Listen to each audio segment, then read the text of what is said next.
Next point लिखेंगे,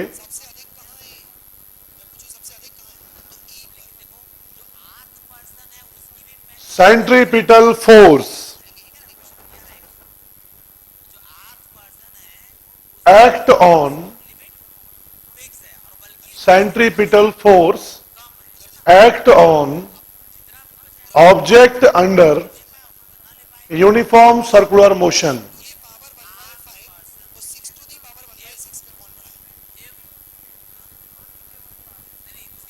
is external force is external force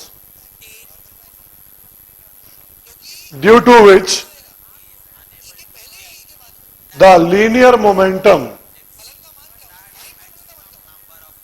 of object under uniform circular motion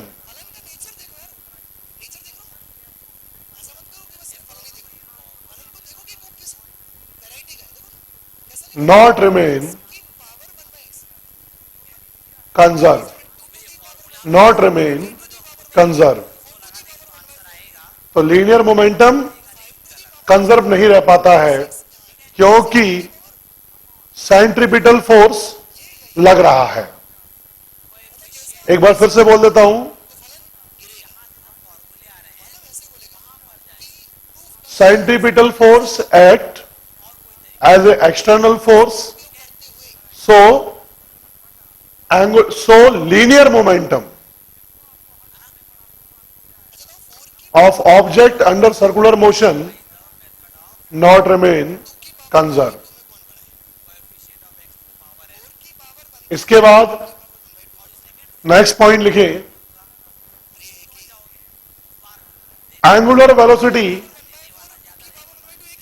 omega comma angular momentum MVR of object under circular motion always remain constant, always remain constant। angular velocity and angular momentum constant रहते हैं।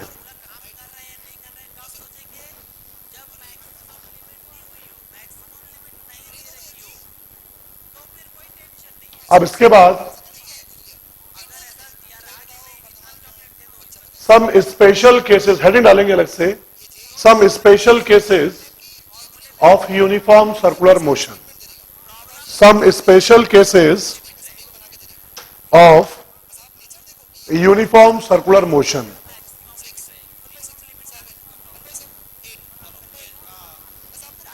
और सबसे पहला case motion of car, case number 1, motion of car on planar circular track.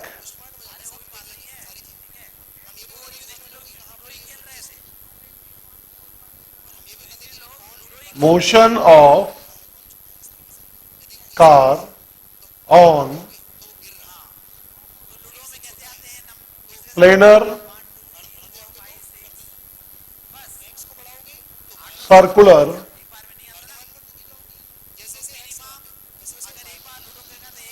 Track. ध्यान से समझते जाएंगे।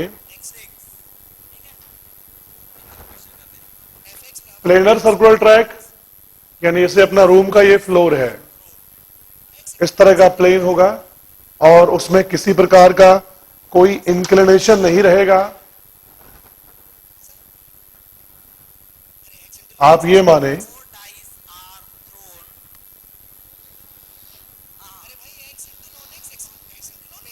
It is the part of circular track.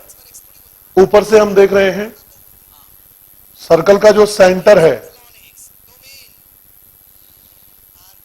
वो इस ट्रैक से r डिस्टेंस पर है, यानी सर्कुलर ट्रैक की रेडियस r है और इस पर एक कार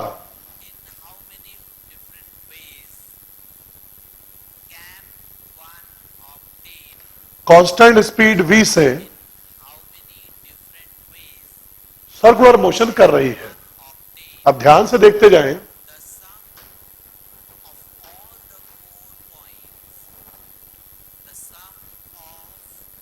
जो सर्कुलर मोशन करने वाली कार है,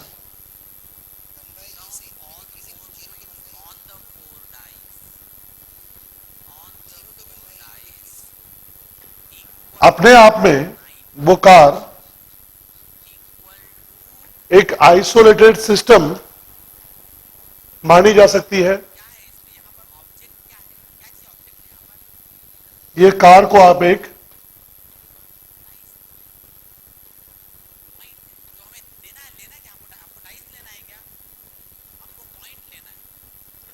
आइसोलेटेड सिस्टम मान लो, तो कार का जो इंजन होगा, पूरी बात ध्यान से समझते जाना, कार का जो इंजन होगा वो भी इसी कार का पार्ट होगा, और कार का इंजन चाहकर भी इस कार को सेंट्रीपिटल फोर्स प्रोवाइड नहीं कर पाएगा, क्योंकि सर्कुलर मोशन बगैर सेंट्रीपिटल फोर्स के पॉसिबल तो हो ही नहीं सकता। कोई ना कोई एक्सटर्नल फोर्स चाहिए कि जो ऑब्जेक्ट सर्कुलर मोशन करना चाहती है उस पर कोई ना कोई ऐसा एक्सटर्नल फोर्स लगे जो कि उसकी वेलोसिटी की डायरेक्शन के हमेशा परपेंडिकुलर हो और बाहर से लगे, मतलब जो सिस्टम है उस सिस्टम के अंदर से कोई फोर्स कभी भी नहीं लग सकता जो कि सेंट्रीपिटल फोर्स बन जाए। यानी कार का इंजन कभी भी सेंट्रीपिटल फोर्स प्रोवाइड नहीं कर सकता, बिकॉज इंजन कार का इंटरनल पार्ट है, और कभी भी किसी भी सिस्टम का इंटरनल पार्ट उसी सिस्टम पर एक एब्सोल्यूट एक्शन नहीं कर सकता। अब ध्यान से देखिए, तो फिर क्या होगा अगर ये एक आइसोलेटेड सिस्टम है, तो फिर फोर्स कहां से आएगा, क्योंकि रिक्वायरमेंट है। मतलब अगर आप इस सर्कुलर ट्रैक पे घूमना चाहते हो तो क्या रिक्वायरमेंट है कि सेंटर की तरफ को mv²/r फोर्स लगाइए। अब वो फोर्स कहां से फिलअप होगा वो हम देखते हैं। वो फोर्स हमको मिलेगा रोड और जो टायर्स है इनके बीच लगने वाले फोर्स ऑफ फ्रैक्शन से, स्टैटिक फोर्स ऑफ फ्रैक्शन से। अगर ये स्टैटिक फोर्स ऑफ फ्रैक्शन इतना सफिशिएंट है कि F is equals to mv²/r, mv²/r is the requirement for circular motion. आप यहीं पर बात को समझना और यहीं पर कंसेप्ट बनना और यहीं पर मिसकंसेप्ट होना, ये डिपेंड होता है इस स्टेटमेंट को देखने पर। ध्यान से देखें बेटा, जैसे आपसे कोई पूछता है कि आप कोई बिजनेस स्टार्ट करना चाहते हैं और उस बिजनेस के लिए आपको कितने पैसे की रिक्वायरमेंट है, तो आप एक पूरा प्रोफार्मा उसका तैयार करते हैं, पूरा प्रोजेक्ट तैयार करते हैं और एक टेंटेशन पूरा उसका तैयार करते हैं। उससे आप एक अंदाज लगा लेते हैं कि आपके लिए कितने पैसे की रिक्वायरमेंट है।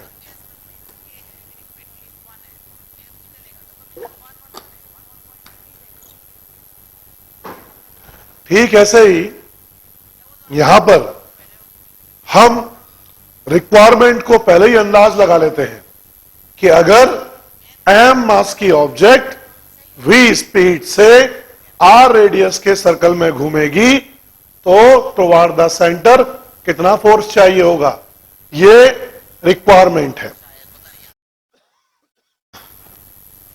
रिक्वायरमेंट ये हो गई। अब इस रिक्वायरमेंट को फुलफिल कौन करेगा?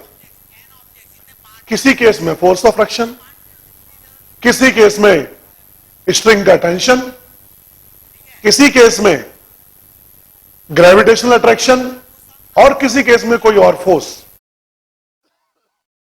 इस रिक्वायरमेंट को पूरा करता है। अलग अलग नेचुरल फिनोमेनाज में जो ये रिक्वायरमेंट है, जो आपको चाहिए इतना फोर्स, ये कैलकुलेशन है मैग्नीट्यूड फाइंड करने के लिए। कौन पूरा करेगा? ये फोर्स। अलग अलग केस में अलग अलग फोर्स इस रिक्वायरमेंट को पूरा करेंगे। इसमें लिखना स्टार्ट करें।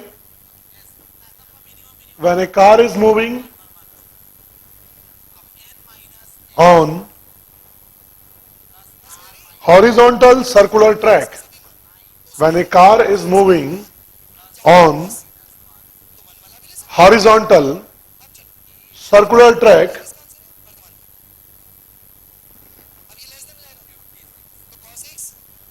with constant speed v,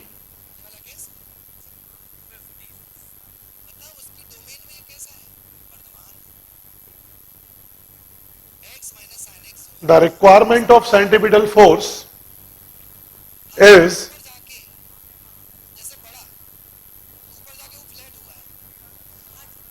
Fc equals to mv square by r.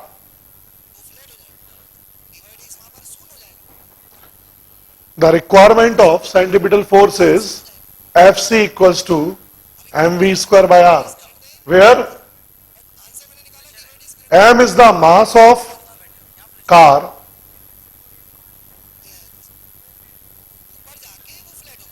and small r is the radius of circular track.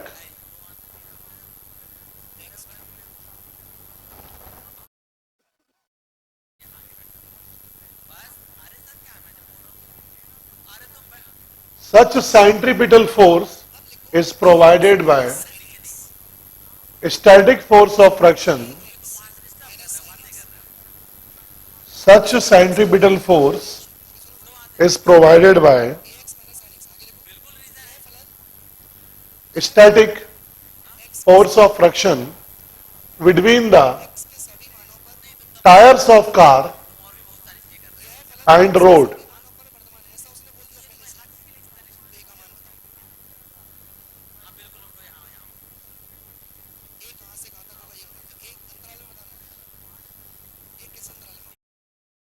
इसके आगे लिखेंगे F equals to mv square by r, where F is the force of friction.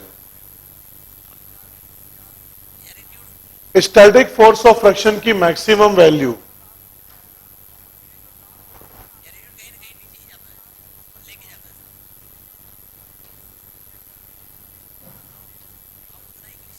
yes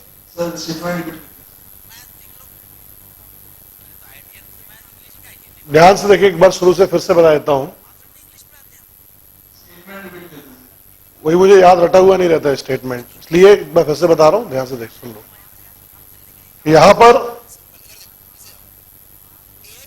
first initially जो मैंने बताया था, that is the centripetal force required for circular motion is Fc equals to mv square by r. एक बात. And such requirement is fulfilled by force of friction between the tires of car and road. तो tyres of car और road के बीच में जो force of friction लगेगा, ये requirement fulfil करेगा. तो requirement of centripetal force is fulfil by force of static force of friction between road and tyres of car. And F equals to mv square by r. So force of friction F equals to mv square by r. अब maximum value of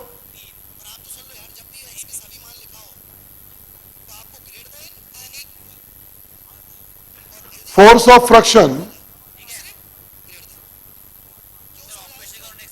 ये हमको पता है, it is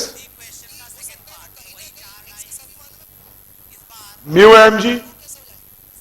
force of friction की maximum value होगी mu M G. तो ध्यान से देखते जाएं, जो ये रिक्वायरमेंट है, ये जो हम दे सकते हैं म्यू एम जी फ्रिक्शन ही हम लगा सकते हैं.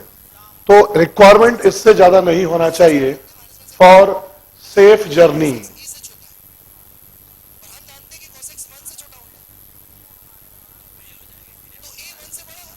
या for safe turning.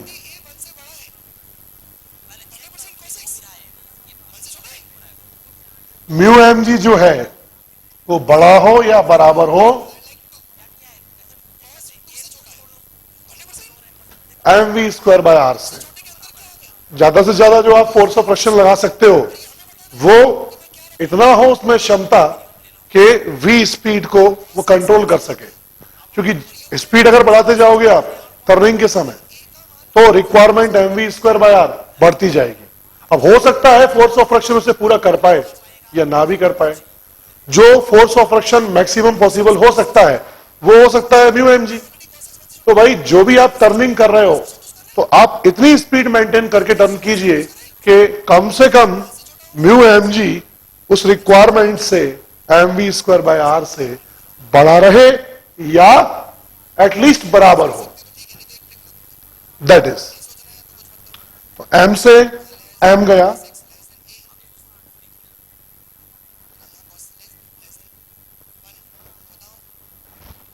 Mu R G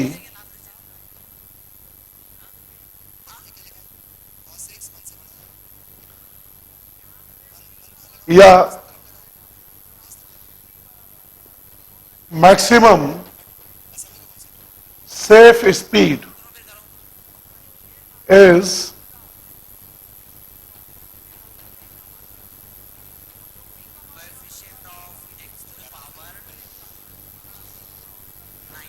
under root mu R जी।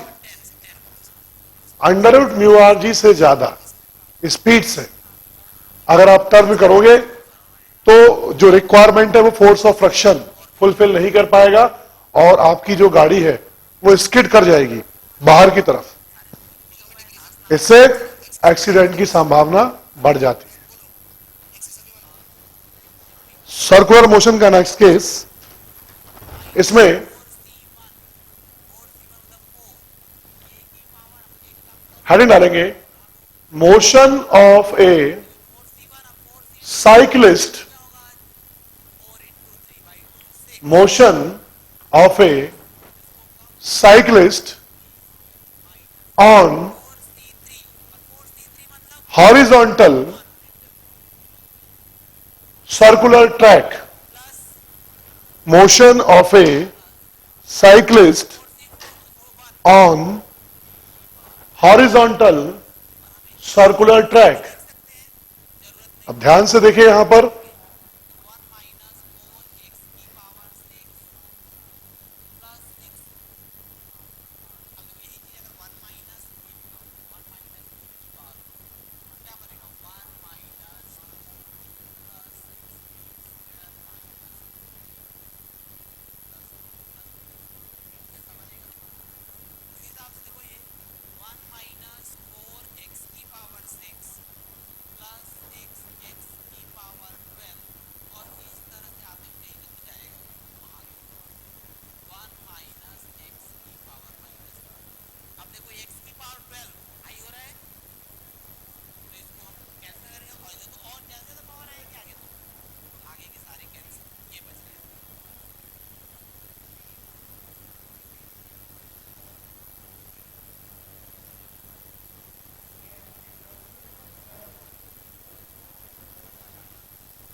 ये डायग्राम बनाएंगे सभी लोग,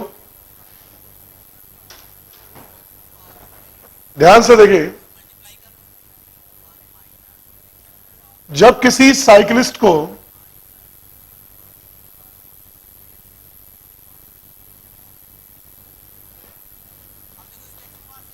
किसी सर्कुलर ट्रैक में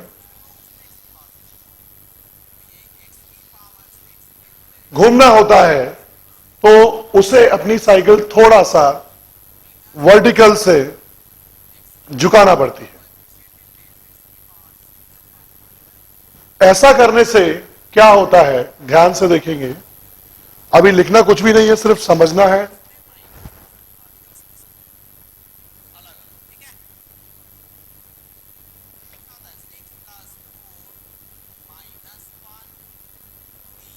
ध्यान से देखें, इसका wait M G,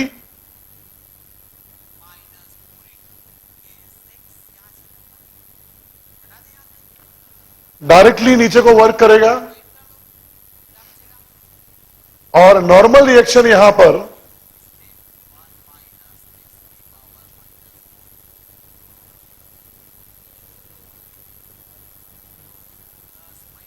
N directly upward work करेगी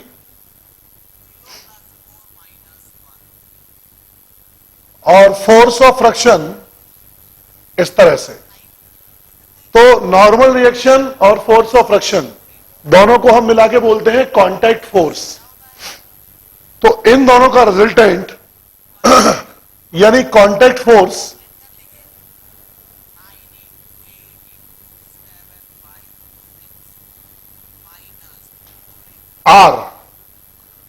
are is the contact force. ये कांटेक्ट फोर्स स्ट्रेट ऐसा वर्क करेगा। कांटेक्ट फोर्स जो होता है, contact force, that contact force is vector sum of normal reaction and force of friction. ध्यान रखना, बहुत सारी बुक्स में डायरेक्टली इसको नॉर्मल रिएक्शन बोल दिया गया है, लेकिन बेटा ये नॉर्मल रिएक्शन नहीं है, क्योंकि ये नॉर्मल नहीं है। ये नॉर्मल रिएक्शन और फोर्स ऑफ फ्रिक्शन दोनों का सम है। तो वेक्टर सम, इसको हम बोलते हैं नेट कांटेक्ट फोर्स। ध्यान से देखें, तो यहां पर यदि इस पर्सन का फ्री बॉडी डायग्राम बनाते हैं,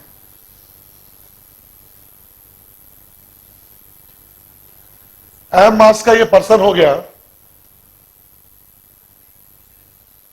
तो वर्टिकल से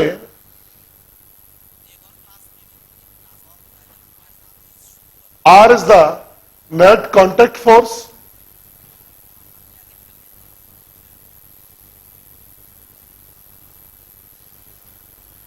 वेट mg लग रहा है, थीटा एंगल होगा,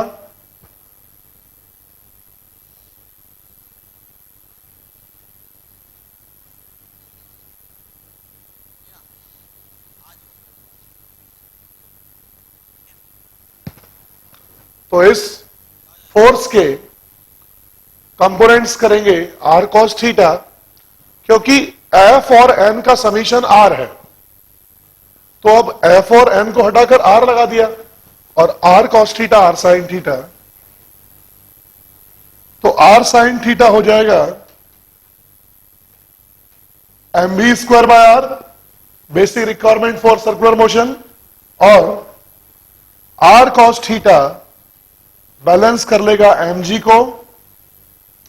दोनों इक्वेशंस का हम रेशियो लेंगे, तो tan theta equals to V square upon R G. इससे मिल जाएगा theta equals to tan inverse V square upon R G. यानी ध्यान से देखें, अगर कोई पर्सन आर रेडियस के सर्कल में वी स्पीड से मूव करना चाहता है सर्कुलर ट्रैक के ऊपर, तो उसे वर्टिकल से थीटा एंगल झुकना पड़ेगा, और that theta angle is equal to V square upon R G. Speed जितनी ज्यादा होगी उतना ज्यादा टिल्ट करना पड़ेगा। कभी इसका प्रयोग मत करना, तो ज्यादा स्पीड में बाइक जो है टिल्ट करके और टर्न करने की कोशिश करो, है ना। बहुत सारी प्रैक्टिकल प्रॉब्लम्स और भी होती हैं, ये तो बिल्कुल आइडियल केस पढ़ रहे हैं अपन। तो theta equals to tan inverse V square upon R G. तो इसमें लिखना स्टार्ट करें। पहले ये डायग्राम बना लीजिए,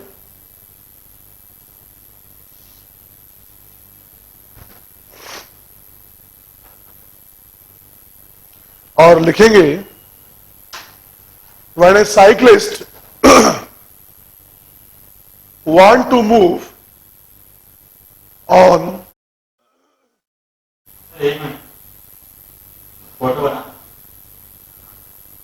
okay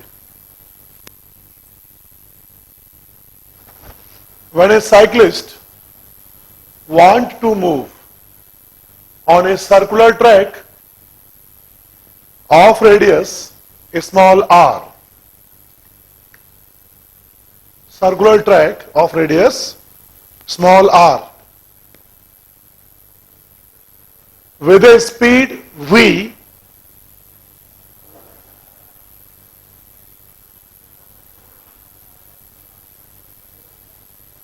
so it must be required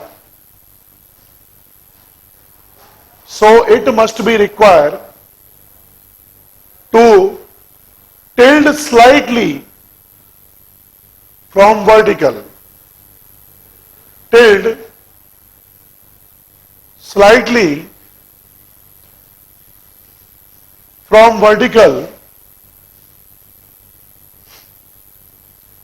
due to which a component of contact force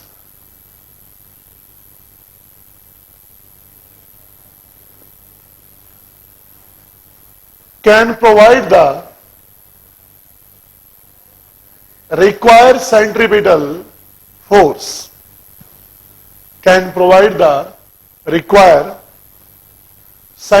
force, for circular motion.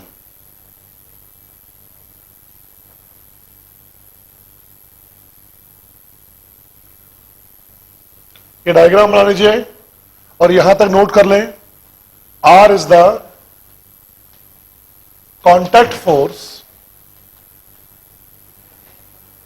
R contact force होगा R cos theta mg और R sin थीटा बन जाएगा mv स्क्वायर बाय R।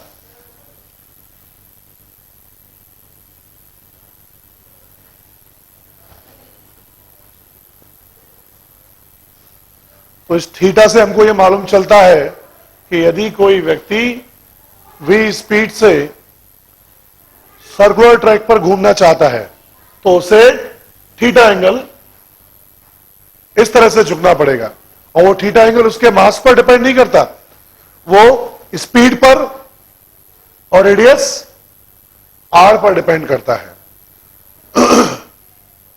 बाकी next class में